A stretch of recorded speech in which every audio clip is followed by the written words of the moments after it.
Marathi shorthand 60 words per minute. Students, डिक्टेशनसाठी तयार रहा.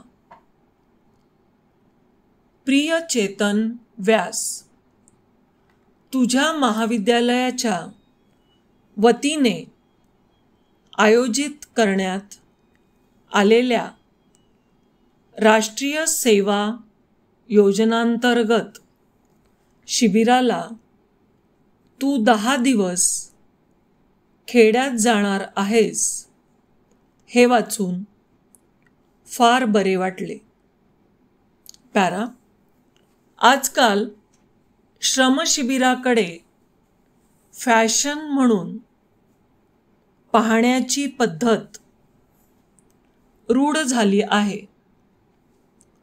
फोटोपुरते श्रमदान ही कल्पना रूढ होत आहे.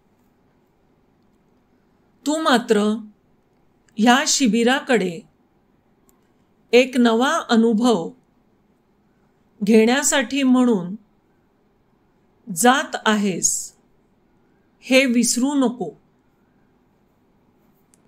शिबिरात श्रमाचे दान करायला न जाता श्रमाचा अनुभव घ्यायला जा. आपल्या देशातील दारिद्र्य रेषेखाली जगणारी आणि खेड्यातून राहणारी माणसे कशा प्रकारे कष्टाचे काम करत असतात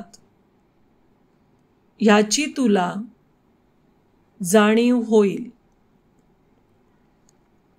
सामाजिक कामाची आवड असणाऱ्या प्रत्येकाने असा अनुभव घ्यायला हवा.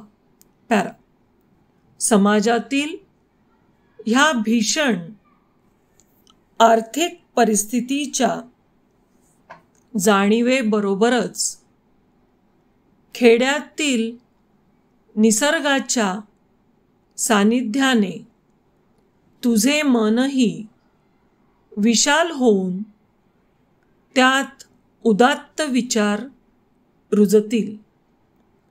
त्या खेड्यातील आर्थिक सामाजिक परिस्थितीचा नीट अभ्यास कर. अनेक समस्यांचे मूळ तेथेच सापडेल. शिबिरात सर्वांना मदत कर. सर्व कार्यक्रमात भाग घे. शरीर थकले तरी मन थकू देऊ नकोस. अशी शिबिरे म्हणजे अनेक चांगल्या गोष्टी शिकण्याचे असतात. समाजातील सुखदुःखे तर समजतातच, पण सहकाऱ्यांशी वागण्याची समजही येते. शिबिरातून परतल्यावर तुझ्यातील सुप्त मानव जागा झाला असेल. एका नवीन अनुभवामुळे जीवनाला धैर्याने सामोरे जाणे तुला सहज जमेल असे मला वाटते.